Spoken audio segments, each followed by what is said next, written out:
Salut saucisses, donc c'est avec plaisir qu'on se retrouve pour la troisième journée porte ouverte chez Gran Turismo Port. Donc l'année dernière on était monté avec la Xantia, donc cette année on laisse le parking pour monter avec l'Infiniti G37 de GRM. On est accompagné de Chris SLDPK qui était récemment sur une Nürburgring avec Peter. Donc je mettrai une petite vidéo sur une Nürburgring. Lui va nous ouvrir le convoi, suivra Nico dans la 207 et nous dans l'Infiniti.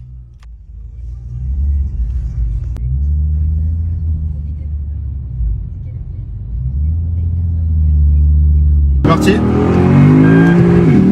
putain, ça part. Le fameux carrousel mondialement connu. Ah oui, effectivement. Ça secoue un peu vers la sortie. Il y a une Supra au cul. Wow. Ah oui, on a une MK5 au cul, ouais. Ah. Ouais, Tartine, allez, je la laisse passer. Voilà, elles sont magnifiques ici. Oh, c'est impressionnant. Et Sabine Schmidt disait que malgré ses milliers de tours, elle n'a jamais été sans.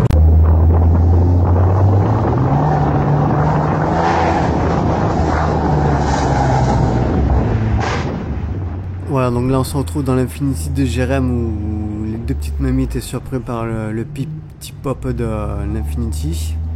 Donc là on traverse un village où il va y avoir un petit rassemblement de voitures que vous verrez sur la droite, surtout des véhicules anciens. Voilà, 2 chevaux, une Saxo, une Timer. Là on a croisé une Renault 8 Gordini. Sûrement qu'elle devait aller au rassemblement des voitures là pour juste passer.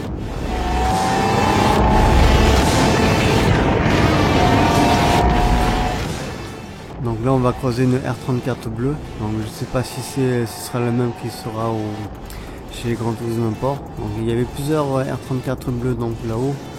Donc voilà, donc, je suis pas sûr que ce soit la même.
Donc là on se retrouve sur le parking donc avec la Lexus de Chris en face à R34 avec la déco de Nissan Speed Underground 1, une S2000 à droite. Donc Nico était présent ici, il est à gauche, Nico, Cédric à droite. Donc là c'est l'Instagram de la R34 avec la déco de Nissan Speed, une Nissan, une Subaru, je crois que c'est une 7 en jaune, et R34 à gauche. Mais la R34 c'est le plus de voitures qu'il y avait.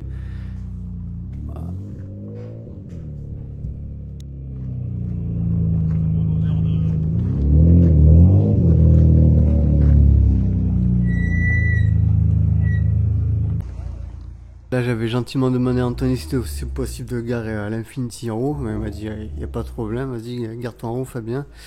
Et avec le petit autocollant. Puis voilà, juste à côté c'était une Subaru 8 ou 8.5. Encore un Honda inconnu en France, Odyssey. Au fond on aperçoit la PS13 de Arnaud. Là c'était le camion à frites, voilà, donc là c'est la PS13 de Arnaud.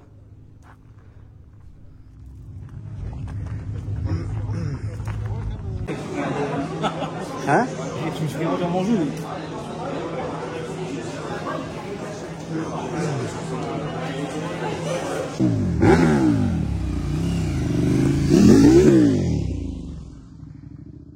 Donc là c'est le parking visiteur où tout le monde pouvait se garer. Donc nous l'année dernière on s'était garé en bas avec la Xantia. Donc il y a pas mal de petits trous, donc nous ça ne pose pas de problème avec la Xantia donc l'année dernière.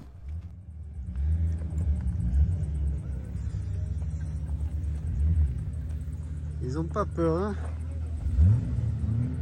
Bon. 24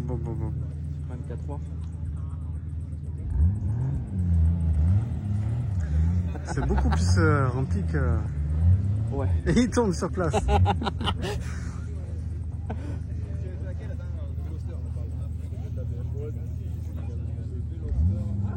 Ah putain, il nous attend.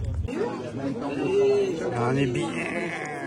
Dans un petit restaurant pas loin de Gran Turismo Port, on est allé à pied. L'année dernière, on est allé à Liman. C'était sympa aussi. Ah mais celle de Barroso, celle-là.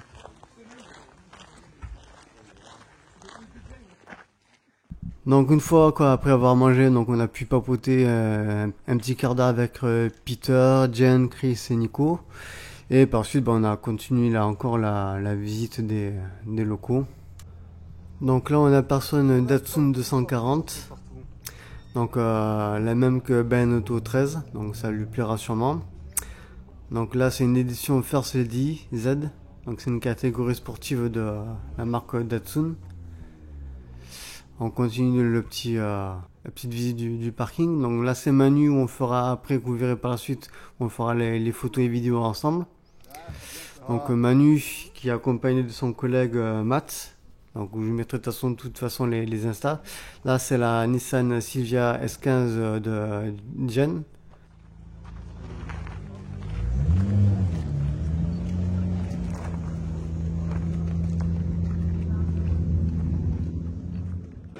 Donc là, on se retrouve à l'intérieur avec un petit stand de vente de miniatures, un petit stand aussi de Gran Turismo Sport, la Mona Lisa de Fast and Furious de Tokyo Drift avec un SR20 DE, donc 200 chevaux, l'Arsos, donc là c'est une voiture de cascade. Voilà, donc l'intérieur vidé. Donc là, au milieu, c'est la voiture perso de Anthony Ford, donc une R34 avec un RB26. Au fond, c'est une R34 édition Nürburgring qui vaut très cher, ou plusieurs âmes. L'arrière de la Mona Lisa. Là, vous allez apercevoir une Honda Beat, c'est une catégorie de voiture, c'est une K-Car, c'est une catégorie de voiture typiquement importée du Japon. Donc là, je vous ai mis une petite vidéo de Lunares qui lui en a plusieurs de ce modèle-là. Donc, je crois qu'il en a vendu une justement, je crois qu'il a vendu la sienne, la jaune. Là, c'est l'arrière de la R34 édition Nürburgring. Voilà, donc on ne pouvait pas avoir accès à ce véhicule-là parce qu'il vaut très cher. Ou plusieurs rames, comme il mettait sur l'affiche. Les bandes d'arcade, Sega Rally. L'arrière de la Honda Beat. Les compteurs, moi, ils m'ont fait penser à un compteur de moto, d'un Moxepti. L'arrière de la 34 de Anthony. Une Jetta. Qu'on verra par suite aussi quand on fera les photos. Non mais il doit sur R, c'est pas possible. Hein? Passe pas la main, regarde. Elle est belle, hein?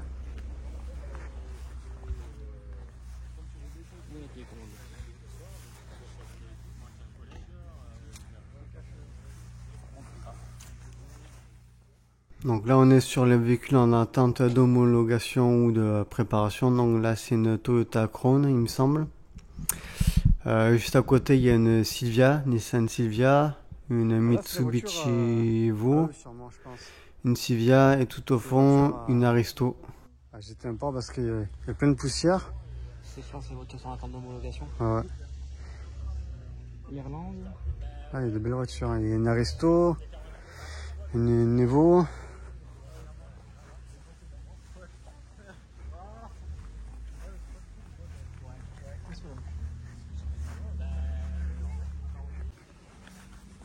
Et lui, il est passé, lui.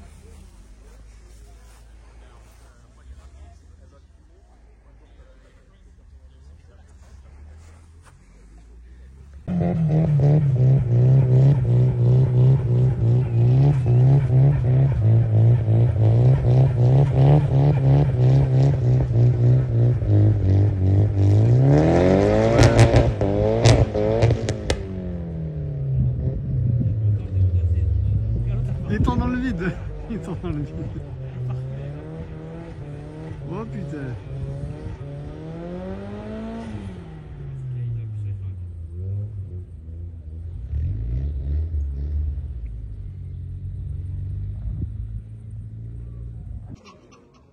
Donc les Japonais ici, ils apprécient beaucoup ce type de motif zébré, noir et blanc. Aussi on retrouve beaucoup ce motif sur les tapis de sol. Là, Chris y part.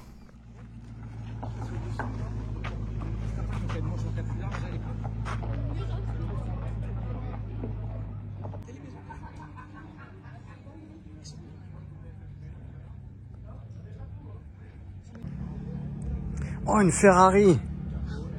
Magnifique la Ferrari!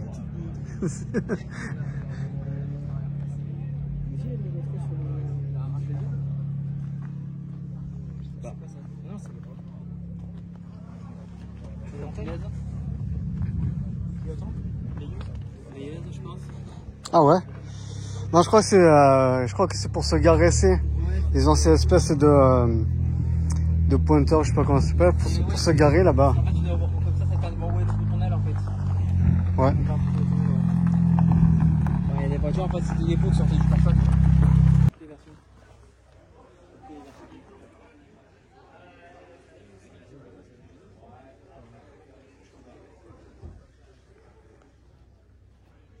Malheureusement, faut ouvrir le capot pour savoir. Non, surtout quand on te dit. On fera plein, hein.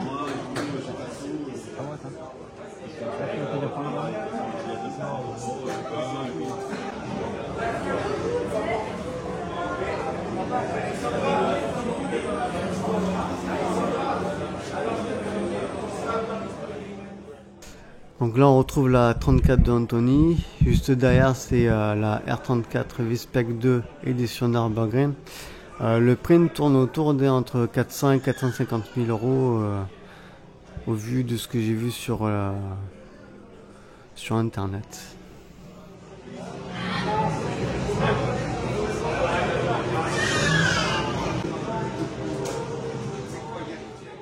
Donc là j'ai pris le temps de prendre en vidéo cette personne qui filmait avec un Ronin sûrement et un bon appareil photo. Donc dessus je pense à Yann avec qui on fait les photos en lightning, donc on a déjà fait plusieurs soirées, plusieurs réunions avec BSM, ou dont aussi j'ai fait plusieurs vidéos que vous pouvez retrouver sur la chaîne.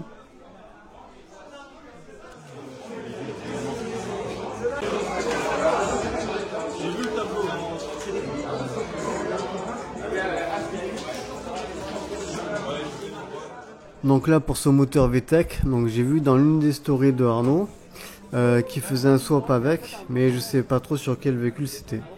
Donc à savoir dans la suite des prochaines stories. Mais en fait, t'es incapable de le faire, mais tu le connais toujours par cœur. Aucune cinquième quand même. Ouais. Donc on reprend la route pour faire des photos direction vers le col de Lure. Donc là on retrouve la Jetta, une Supra, une Skyline, une Honda Civic.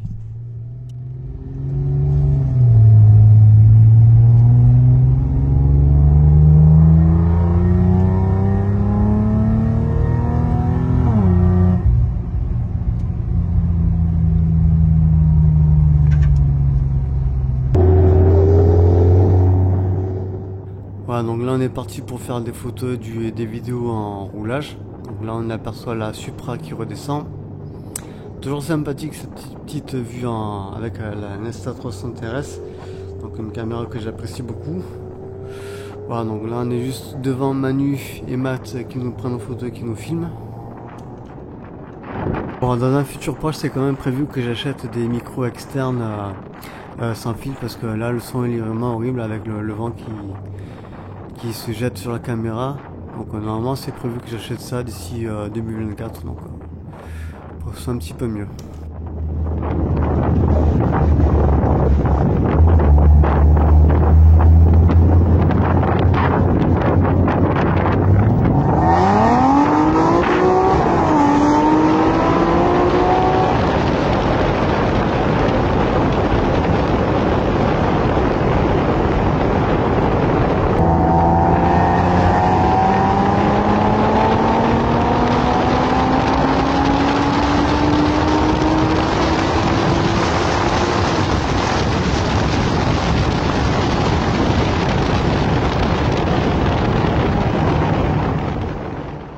Donc là on s'arrête 5 minutes pour faire quelques photos à la station de ski de Lure. Donc hop, là c'est 250 qui redescendent. Paf, paf. C'est là le problème. T'appuies, c'est dur. Oh là.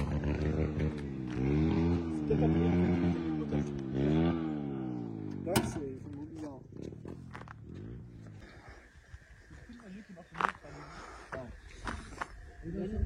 C'est une raquette en haut là.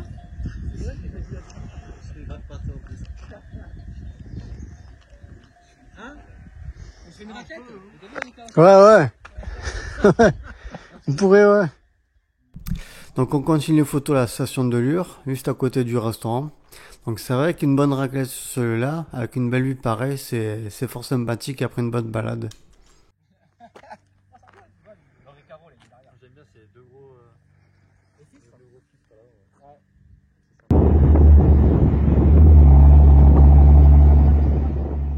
Donc là on continue notre route pour atteindre le col de Lure qui est à 1800 mètres pour faire de belles photos avec une magnifique vue, vous verrez. Donc là on voit juste les moutons. Bah. Et donc la voiture qui est devant nous c'est une Miata. Et justement c'est celle que voudrait Yann après la Mini.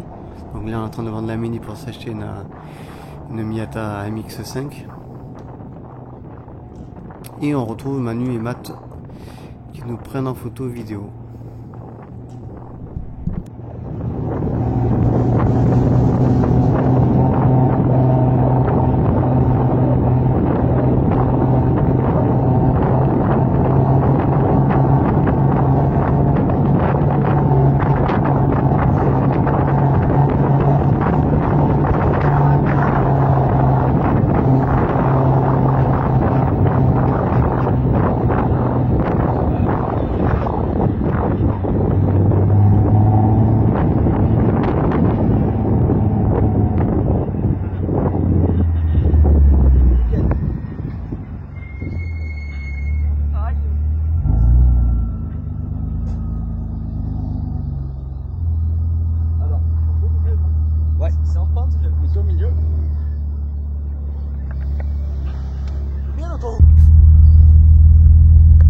Et là, faut refaire demi-tour pour remonter?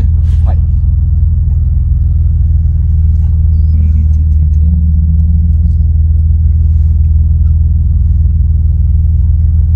C'est dommage qu'il y a une grosse perche qui dépasse de... C'est toi, merde. Ah, ça fait stylé. Hein. En fait, ce que je recherche, c'est avoir la voiture nette et la route floue. Alors que ce soit en photo comme en vidéo. Et après, tu peux l'enlever la perche qu'il a mis au-dessus? Non, ça, tu peux pas. Non. Ça y est, t'es connu là? Pour la prochaine fois. Mais t'es en direct ou... Non. Juste pour le fun comme ça? Ah, c'est pour le fun. Alors, ce qu'on va faire, c'est qu'on va faire demi-tour. Et puis... Ah, ouais. C'est bon. Y'a qu'à faut jaune, hein. Boîte automatique, hein.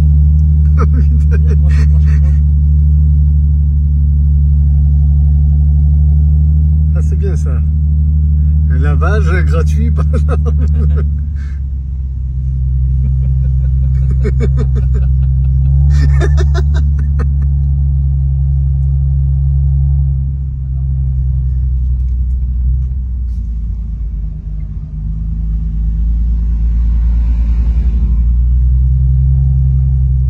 Ah, le petit cœur. T'as vu ce qu'on fait faire là? Par contre, lui, il guide pas, c'est marrant ça. Ouah, je m'attendais pas à celle-là.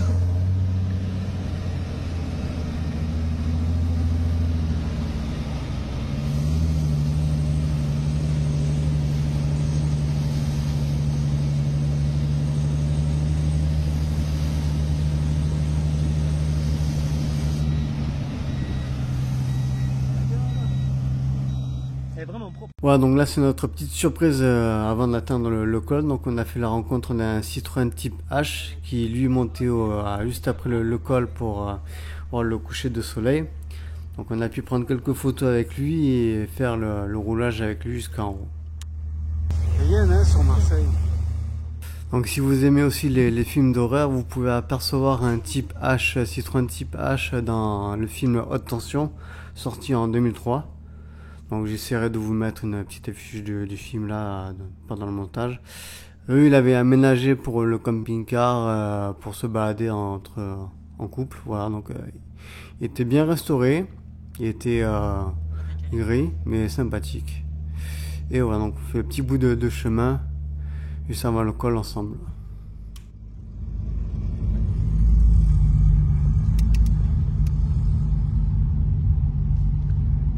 C'est con que les autres sont partis, ça va faire un truc sympa. Ah ouais. On va laisser passer le...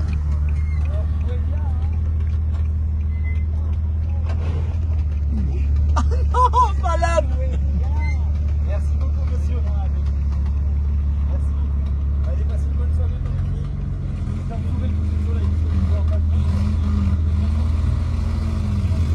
Au revoir. Là, c'est beau là. Le visage. Ah ouais. Le problème, c'est juste là. Le GPS, il me dit pour entrer, en fait, de continuer sur la route. Étonnamment. Continuer sur la route. Ouais. De pas faire demi-tour, justement. Quoi, c'est pas la fin du monde après? Justement, c'est la chute après. La terre est plate. Hein. Ouais, en fait, on repart après sur la route qui retombe vers la C21 et compagnie. Ah, j'ai cru qu'il allait monter sur le capot. J'ai vu sauter, j'ai cru qu'il montait sur le capot.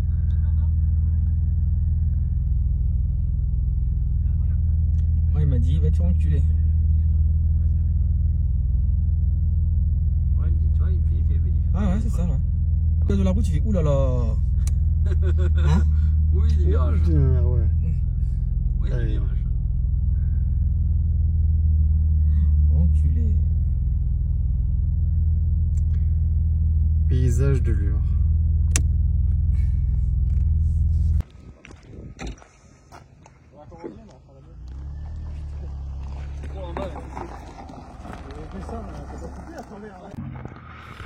Donc là c'est Gérin qui va prendre place avec l'Infinity pour prendre des photos devant ce magnifique paysage.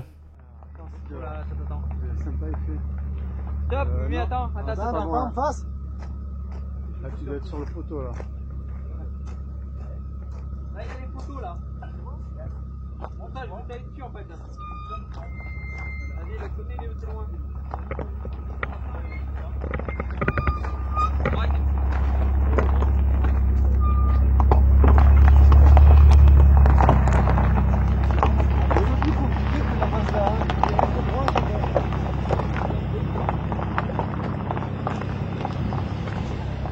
C'est large, quand même.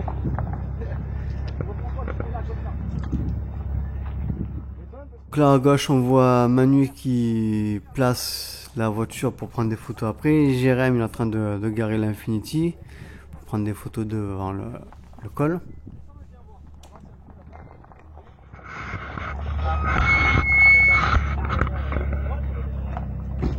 Braque un peu côté route.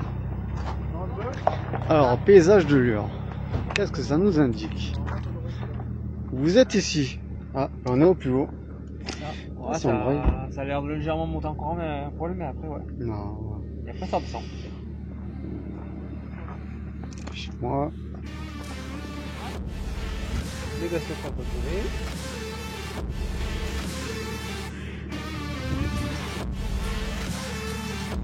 Ah c'est en relief, t'as vu? 1826 mètres. Tu vois, le GPS nous fait redescendre par là en fait, par ce côté-là. Ouais. On passe vers son nord en fait, il nous fait redescendre. Ouais, par contre, on sait qu'on va descendre à deux. Bah nous c'est ce qu'on a fait et ce qu'on n'aurait pas dû faire. Donc moi je vous conseille de faire demi-tour et de repartir par là où vous êtes venu. Parce que nous ce qu'on a fait c'est qu'on a continué la route et c'était long. C'est de toute beauté. Donc pour terminer, on va se caler devant cette petite vue bien sympathique au col de Lure où il commençait un petit peu à se rafraîchir au niveau de température parce qu'on était en fin d'été. Donc là j'ai fait un petit trou jusqu'en haut pour apercevoir cette magnifique vue. Donc j'ai passé une agréable journée, rencontré pas mal de personnes, discuté avec pas mal de personnes. Je remercie Manu pour les photos, les vidéos et Matt aussi qui était avec lui. Jérém pour cette sympathique balade avec Chris SLDPK qui nous a rejoint pour le convoi. Nico aussi et Cédric. Et voilà, donc j'espère que l'année prochaine je pourrai le faire avec ma Subaru. Et voilà, donc j'arrête pas d'avoir fait ce déplacement jusqu'à chez Grand Tourisme Port de chez Anthony. Et voilà, donc si ça va refaire, je referai encore et encore. Allez, sur ce, n'hésitez pas à commenter, liker et partager. Ça fait toujours plaisir. Voilà, je vois que vous êtes de plus en plus nombreux à rejoindre la chaîne. Et je vous en remercie, ça motive. Allez, sur ce, je vous laisse sur le tunnel qui arrive bientôt. A plus, ciao.